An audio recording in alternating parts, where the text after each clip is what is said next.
tudo bem? Eu sou Camille Borba e este é o meu sinal. E hoje eu serei a professora de vocês de língua portuguesa do 8º ano. Como é que vocês estão? Espero que muito bem. E como vocês sabem, eu sou uma mulher sortuda que nunca anda sozinha. Hoje quem faz a nossa tradução para Libras é Késia. Bem-vinda, Késia. Espero que você goste da nossa aula de hoje. E como vocês sabem, a tradução para Libras torna nossas aulas mais acessíveis. E ainda pensando em acessibilidade, eu também vou me autodescrever, tá certo? Eu sou uma mulher negra de cabelos pretos, cacheados, que hoje estão presos em um rabo de cavalo. Uso óculos arredondados, tenho olhos escuros e hoje estou em pé com uma blusa azul e uma calça preta em frente à câmera, tá certo? Além de Késia, quem faz companhia para mim hoje é a professora Viviane Santos, no chat. E aí vocês podem perguntar: olá, professora, acabei... Olá, Seja bem-vinda à nossa aula de hoje. Obrigada, professora Camille. Olá, todo mundo que está em casa, sejam todos bem-vindos à nossa aula, né? Assim como a professora Camille, eu vou me autodescrever também. Eu sou uma mulher negra de cabelos escuros, lisos, curtos.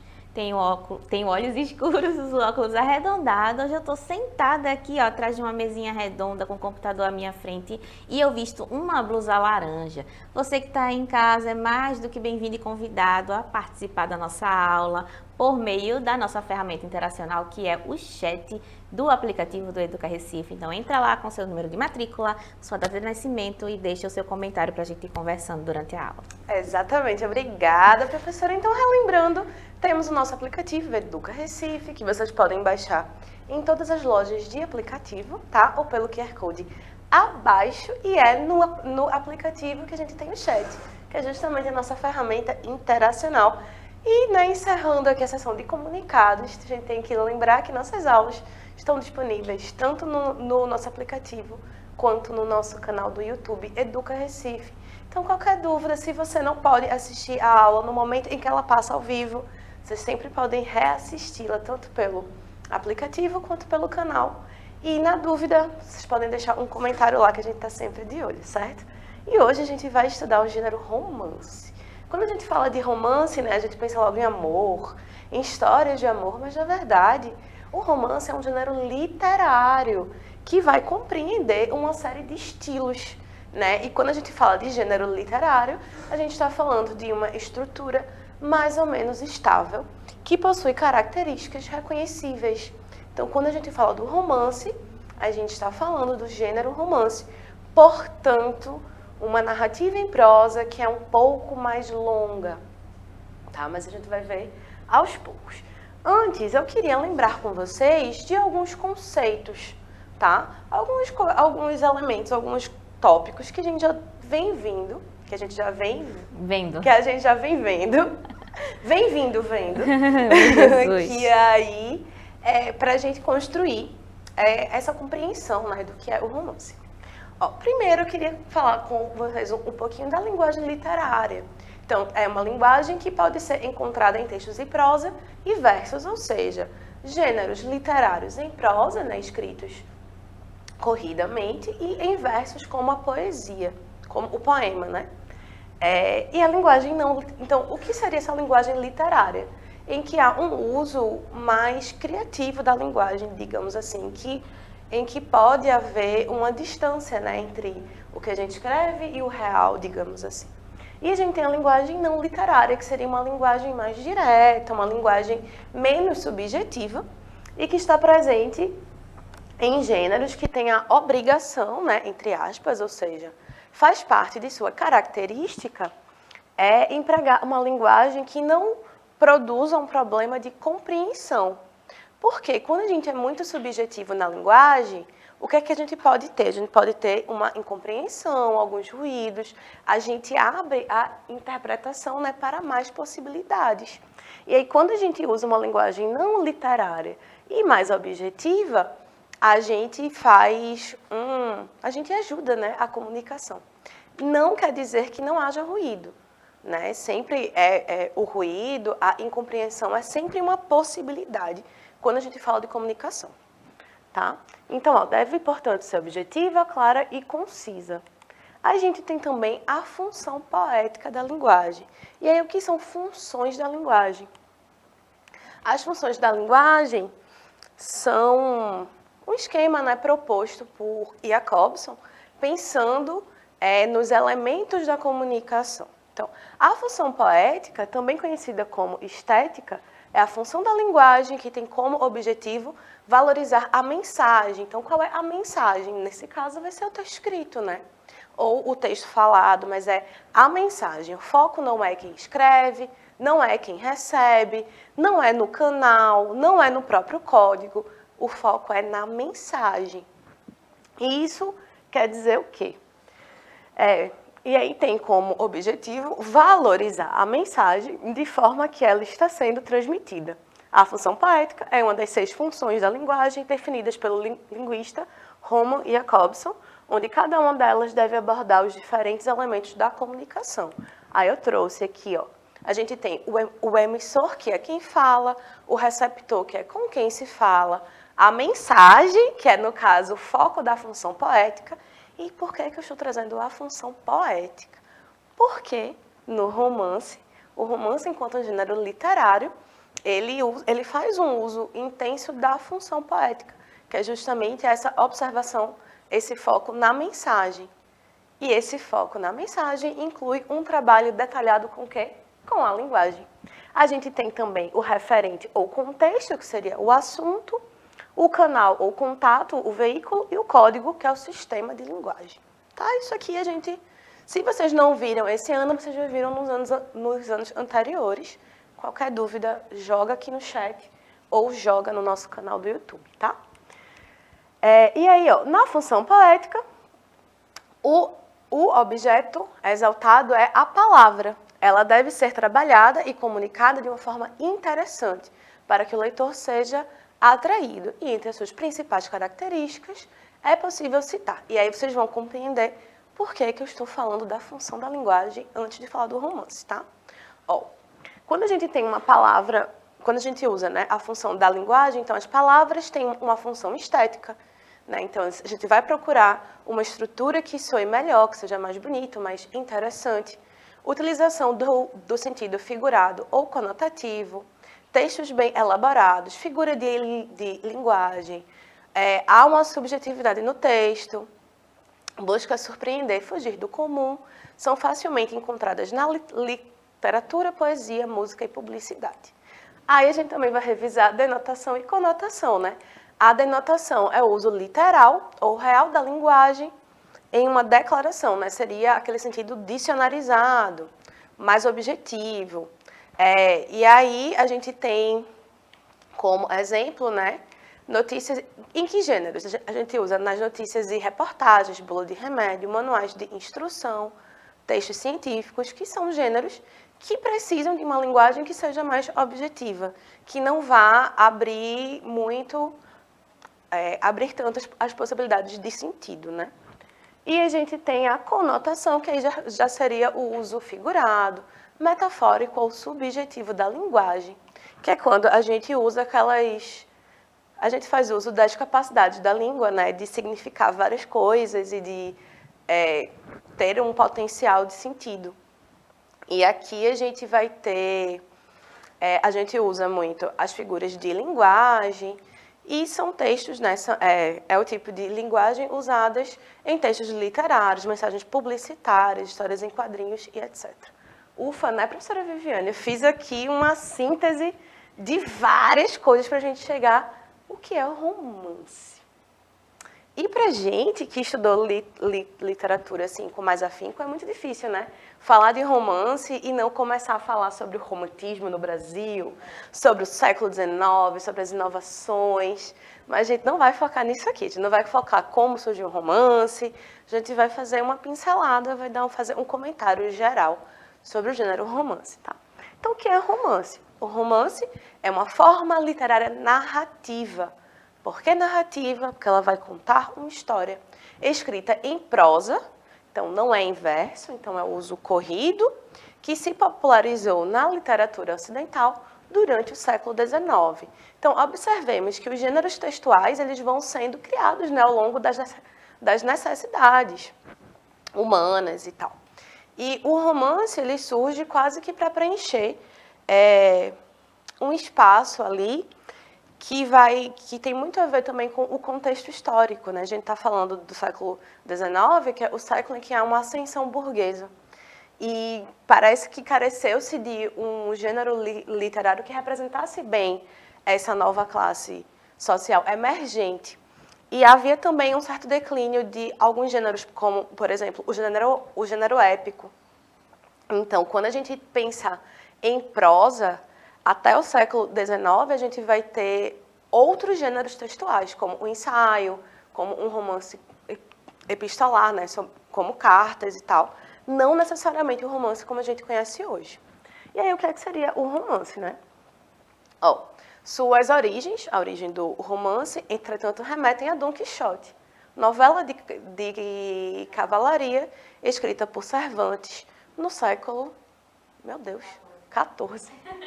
Eu fiquei agora, considerado um precursor do romance moderno. Então, é um precursor, né?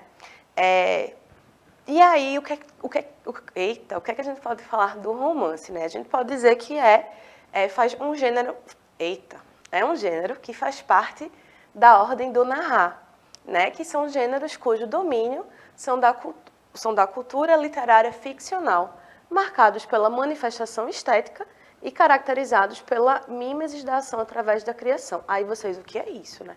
É quando a gente tenta literariamente recriar uma ação, só que dentro da literatura, dentro da ficção, dentro da criação, né? Então, quais seriam os exemplos desses gêneros da ordem do narrar? A gente tem contos de fada, fábulas, ficção científica, romance, entre outros. Tá? Contos de terror, suspense, de investigação. A forma literária do romance apresenta de maneira ficcional a experiência social da modernidade. Então, quando a gente pensa no surgimento do romance, a gente está pensando também em um período em que as sociedades elas estão se reinventando, se redescobrindo. E aí acabou que foi necessário, né, surgir um novo gênero textual que desse conta, ainda que de maneira ficcional, a experiência social da modernidade. Veja, o século XIX, a gente está falando de um período que vem depois de muita efervescência social, a gente teve a Revolução Francesa como um evento anterior que desestruturou, né, os regimes sociais e as estruturas de poder. A gente tem a ascensão de novas classes sociais, a gente tem uma nova experiência, de fato, moderna, né? O que a gente vai começar a chamar de modernidade. Então, uma representação mais próxima da experiência individual, diferentemente de outros gêneros, por exemplo, como o épico, que tratavam da nação, do povo, ao invés da experiência individual. E possui o quê? Um contexto temporal e espacial. Então, que danado é um romance, né? Olha aqui, vamos aqui tentar trabalhar esses conceitos que eu estou trazendo, né, enlouquecidamente. Vê. Então, a gente está falando de uma narrativa em prosa, portanto, não há versos. Embora no romance você possa ter uma série de outros gêneros textuais. Por exemplo, há romances que trazem poemas dentro, receitas, músicas, cartas, tá? Mas o romance é uma narrativa em prosa extensa.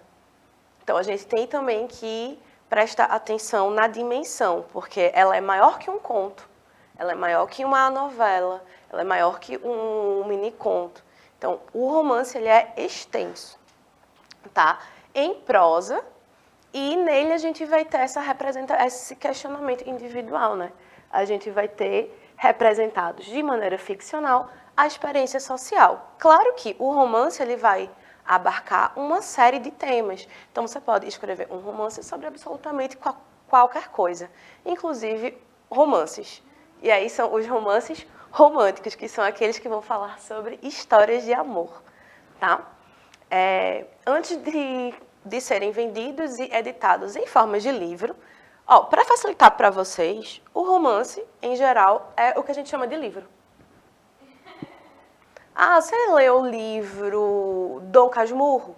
É um romance. Por causa do gênero textual, não por causa do tema. Tá? A gente pode ter, claro, um livro de contos, mas a gente vai deixar claro, um livro de contos. Ou um livro de crônicas. A gente sempre explicita. A gente não fala, esse aqui é um livro de romance, só se for um romance romântico, né? Então, quando a gente fala, por exemplo, em livro, geralmente a gente está pensando num romance. Professora Viviane, que danado de gênero difícil, né? Da gente, de fato, especificar. O livro, ele comporta vários formatos também, né? Se você pensar em biografia, se você pensar em até adaptações de documentários para livros, você tem roteiro, que também pode ser adaptado para livro, então, diários, você tem várias formas. Voltar aqui.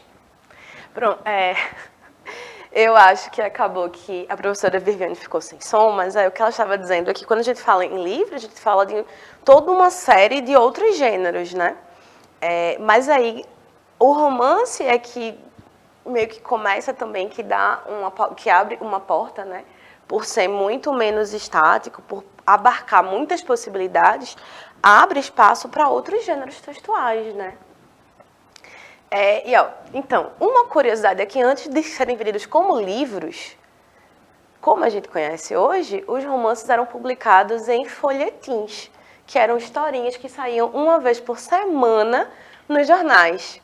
Então, hoje, por exemplo, quando a gente lê os romances de José de Alencar, né, compilados em um livro, a gente tem que pensar que no século XIX as pessoas consumiram essas mesmas histórias como episódios de novela, né? Como se fossem episódios, porque saía um capítulo por semana no jornal, que é mais ou menos como as novelas hoje. E essa forma de publicação colaborou para a popularização desse tipo de história, ficcional, já que eram veiculados em meios de comunicação de grande circulação e deixavam os leitores ávidos por dar continuidade à narrativa, algo semelhante aos seriados e novelas televisivas de hoje.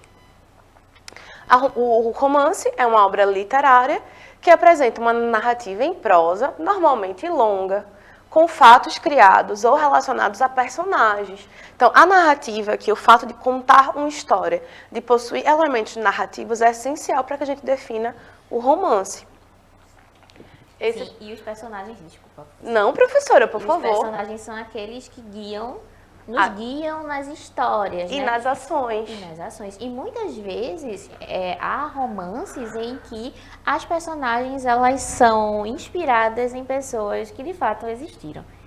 E aí você tem que fazer todo um processo de entender que, mesmo no romance, há uma ficcionalização.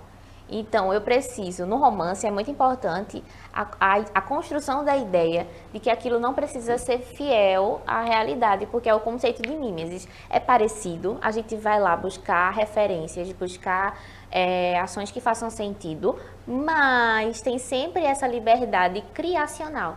Né? Porque não é uma imitação tal qual a natureza, mas uma possibilidade. Isso. Né? Obrigada, professora, pela contribuição. É realmente importante que a gente pense isso.